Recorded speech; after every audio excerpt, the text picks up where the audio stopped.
What's going on, you guys? Nick here with Nick Strength and Power. I've got a couple of interesting stories for you guys today. The first story I want to talk about here is Nick Walker details his plan to come back better at the Olympia than he was here at the Arnold. He did say on his podcast, and he also said in one of his Instagram stories, that the judge feedback that he got from the Arnold was the issue was his legs. So he also addresses that feedback in a recent Instagram post where he says his game plan now is to try something new for his off-season training. He's going to do a push-pull leg split, and he's going to do legs twice a week now. And he also says while he was never a fan of keeping track of his training, his sets and volume, etc., he says this time he is, and he wants to see how he can progress on each lift correctly and really keep track of it. So he's really going to, I guess, enhance the way he tracks these things. And look, after the Arnold, realistically, I think Nick Walker might be one of the most talked about bodybuilders on the planet. Everybody is talking about Nick Walker. Why did he take second place?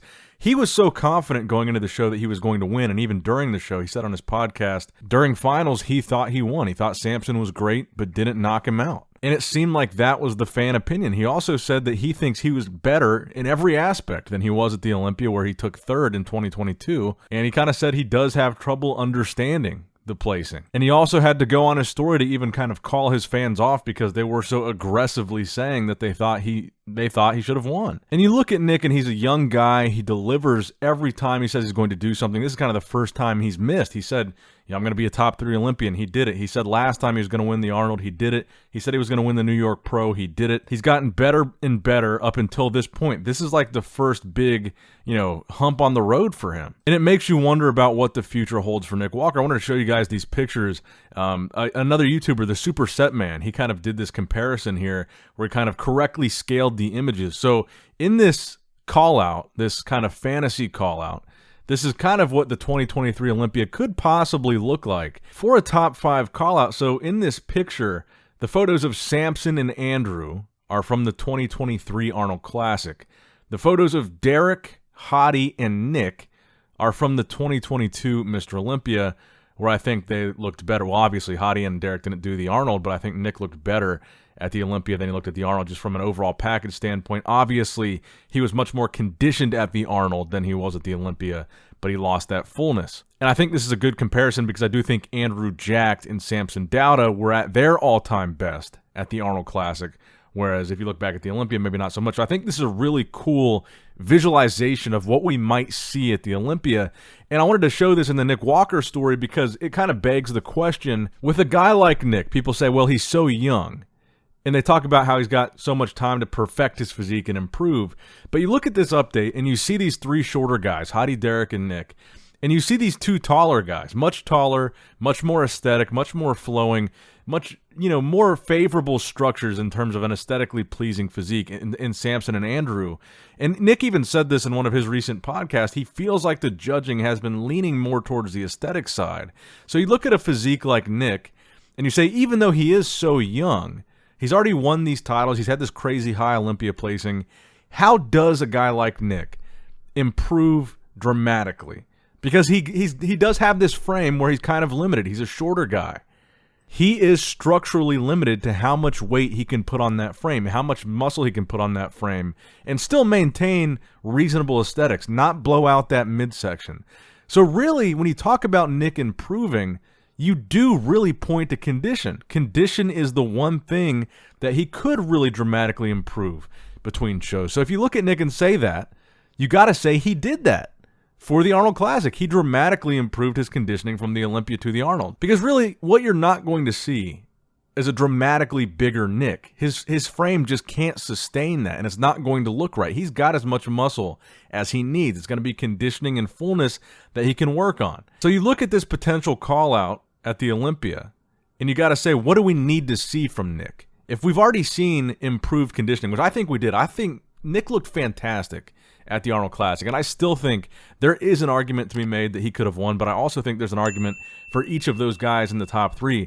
I could see a realistic argument for Andrew Jacked winning. I can see why Samson won, but I could also see an argument for Nick winning. He looked spectacular. His conditioning was better. He just looked flatter. So is the answer for Nick to go back to his 2022 Olympia look for 2023, fuller, rounder, maybe slightly better conditioning? So that's why I think this update, or this picture rather, is a good comparison. 2022 Olympia Nick versus 2023 Arnold Classic Samson and Andrew. I think Nick might have won, or at the very least had a better shot. But I think the interesting thing about these photos is your eyes are really drawn to Samson and Andrew. They're taller, they're more aesthetic, they're just more pleasing to look at. And you got to think, that was your top three at the Olympia. Hottie, Derek, and Nick, all shorter guys. But now that Samson and Andrew have shown they can improve and beat a top three Olympian, well, Samson has shown that. He beat Nick. If Samson and Andrew get better for the Olympia in 2023, and they insert themselves into that first call-out next to these shorter guys, is there a chance one of them takes the title from Hottie and one of them surpasses Hottie, Derek, and Nick at the Olympia like Samson did here at the Arnold, surpassing Nick? And I think it's possible. I think we're starting to see a new era of bodybuilding, and I think these battles are going to get really interesting because you've got these short conditioning guys that are kind of mass monsters, and Derek is a very aesthetic short guy. I don't want to take that away from him, but Hottie and Nick, they're shorter, they've got a ton of muscle, they bring crazy conditioning, they're really freaks. Hottie and Nick both are. Derek has got a good amount of muscle, and he's got a very aesthetic physique for a shorter guy. But then you've got Samson and Andrew, these taller, aesthetic, very different physiques that really bring it in their own way, in a very different way. And I think this controversy between Samson and Nick 1 and 2 at the Arnold Classic really boils back down to the subjectivity of bodybuilding. If you go back to what bodybuilding is, the whole sport is subjective, meaning the entire thing is opinion-based.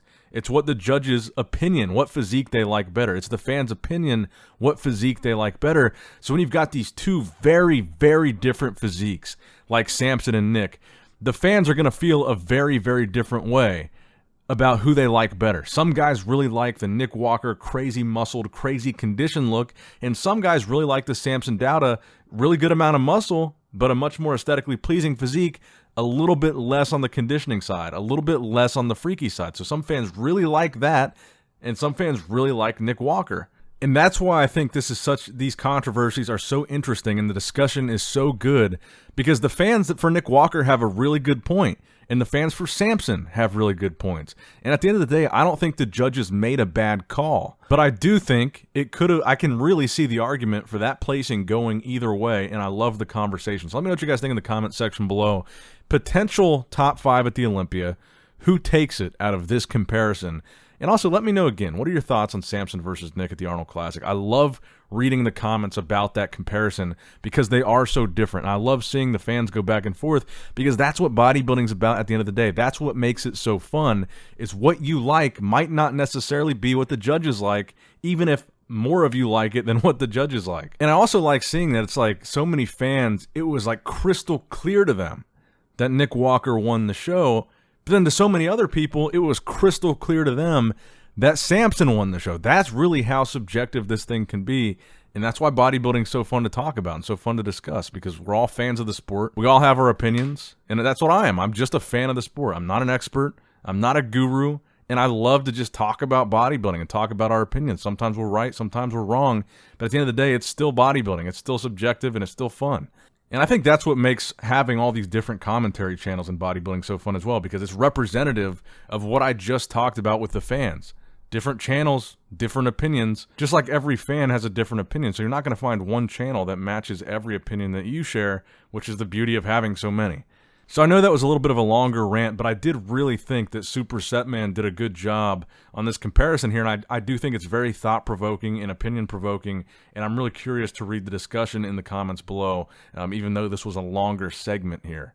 Now, next up in the news, we've got an off-season physique update from Blessing Awodabu, where he says he's at the biggest he's ever been this offseason. He says 6 more weeks and he starts to tighten things up, and then obviously prep for a show because he's not qualified for the Olympia. So last year we saw Blessing have a decent bodybuilding run where he won the New York Pro.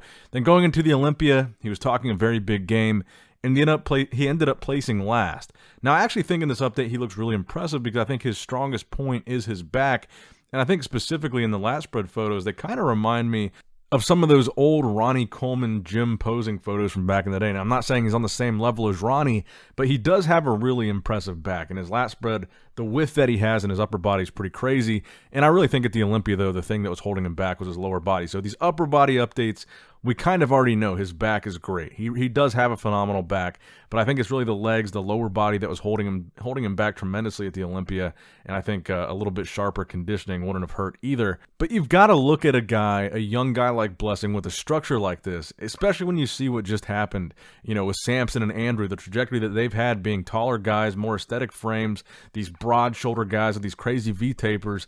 Blessing has those same attributes. It's just really the legs that are lacking. So when you've got a young guy like Blessing, he's got these crazy wide shoulders, this crazy big back, really good V-taper. We've seen him in pretty good shape. You've got to ask yourself, is it in the cards for Blessing to be one of the top guys one day? Is it just a matter of taking some, maybe it's going to take some time. Maybe it's going to take some years for him to bring up those legs to where they need to be. And then maybe once he does, he'll be on the level of a Samson or an Andrew Jacked. And I know he's kind of a polarizing bodybuilder because he talks such a big game. And I think a lot of people didn't like that. Some people did going into the Olympia. But he is a big guy. He carries a lot of size. He's a close to 300-pound guy. I think he's over 300 pounds in the offseason. Like I said, good structure. Reminds me of Samson. Reminds me of Andrew. I don't think he's as tall as those guys. I think he's just under 6 foot. I think Samson's 6 foot and Andrew's 6'2". Blessing might be 5'11" or 6 foot. But what do you guys think? Do you think Blessing's going to end up being, do you think it's in the cards for him to end up being like a Samson or an Andrew, a top placer at some of these shows, even a top placer at the Arnold? Or do you think it's going to be kind of always a bridesmaid, never a bride situation where he always has kind of this really impressive physique in his photos, but it never really lands him a top tier placing? And not to take away from the New York Pro win, that was a tremendous win for him, and that's a really impressive title, but that lineup certainly wasn't the same caliber as this Arnold Classic or not even close to this past Olympia. Now, the final story I wanted to discuss here, because I know this video is already getting a little bit longer, Urs Kalecinski getting a little bit of backlash from the Brazilian bodybuilding fan base, and I saw this on Brazil Bodybuilding News, then also on another Brazil bodybuilding Instagram page. So apparently right after the Arnold Classic Ohio, when he stepped off stage, Urs said this, and this is a rough translation in the comment section here. Shortly after, Urs said that Steve Weinberger said to him that the score between him and Ramon was very close. It was a close competition, so close that if he had looked at the prejudging as well as he did in the finals, so if he looked as good at prejudging as he did at the finals, that Urs probably would have won. Now, from what I can tell, it seems like the reason why some people are upset about this, or the Brazilian fan base is upset about this, is because they thought the gap between Urs and Ramon was pretty significant. And if you look at the scorecards, it was straight votes for first for Ramon and straight votes for second for Urs. So it wasn't like a one-point decision or anything like that reflected on the actual scorecards. But I do think that Urs looked incredible here. And when you consider the fact that Urs came out and said he was hospitalized just 5 days out of this show, you got to be impressed with the package that he brought to this Arnold Classic. Because honestly, I think he looked better than the Olympia. His conditioning looked tighter. I thought he looked a little bit fuller, especially through the pecs and the arms. And I think he did look really good next to Ramon. I did think it was a solid victory for Ramon, and I do think it was close, but I think Ramon was the clear winner here, so I don't want there to be any question about that. But I think if that's true, and if that was really what was said to Urs, and in the eyes of a judge like Steve Weinberger, it was that close of a competition, imagine what Urs can do between now and the Olympia as far as improvements, because I believe he has about 5 pounds of wiggle room still within that weight limit to put on some muscle, put on some actual stage weight within his height restriction. So he's got some room to improve actually on the scale. And then you combine that with a judge saying that about him, a physique that he brought after being in the hospital 5 days before the show. I think we could see something incredible from Urs at the Olympia if he really nails it. And I just think, honestly, it goes to show what kind of potential Urs really has. I don't think it's any reason to disparage Urs or be negative towards him. I think that's huge. If that was really what was said, that's massive. That's a massive compliment. And I certainly don't think it's outside of the realm of possibility for Urs to be fighting for a top 2 spot at the Olympia. But let me know what you guys think in the comment section down below. Do you think it was close between Urs and Ramon, or do you think wasn't close at all? Clear victory for Ramon. And what do you think about if this was really said? Do you think the judges really had it that close? Let me know in the comments down below. That's going to wrap it up for the video, guys. I hope you did, in fact, enjoy it. Make sure you like and subscribe. And as always, I love you guys. Appreciate you guys. Nick Strength and Power signing out. All right, guys, don't forget to click that like button and subscribe to this channel if you enjoy the content. Also, check out my Instagram at Nick Strength Power. my Facebook page, which is simply Nick Strength and Power, my secondary YouTube channel, Nick Strength and Vlogs, for vlogs and bonus content that you will not see on this channel, and consider subscribing to my third YouTube channel, Nick Strength and Pokemon, which is all things Pokemon and trading card games, completely unrelated to this channel. So if you're into that, give that one a look. And all links to merchandise and social media will be in the description box below. If you guys want a Nick Strength and Power t-shirt, that will be in the Shopify link below. Have a great day.